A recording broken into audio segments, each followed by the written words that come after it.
মোদের করতে হবে কঠিন লড়াই, করব আন্দোলন। গোপনে গোপনে তারা করে সংগঠন। মোদের করতে হবে কঠিন লড়াই, করব আন্দোলন। নিজের দেশে নিজেরাই হব যে স্বাধীন। থাকবো না ব্রিটিশের কাছে আমরা পরাধীন।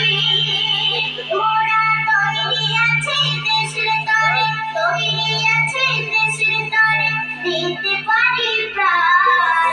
হাসি মুখে বলবে সবাই ভারত মহান। আমার গর্ব সবার সেরা ভারত মহান। স্বাধীন ভারতে গাইছে দেখো দেশের জয়গান। একই সাথে একই সুরে হিন্দু মুসলমান। মাতঙ্গিনী বাঘা যখন সুভাষ দিবস হলো বিপ্লবীদের নাম। বিনয় বাদল দিবস হলো বিপ্লবীদের নাম। মহাত্মা গান্ধী, ভগৎ সিং, অরবিন্দ, জওহরলাল স্মরণীয়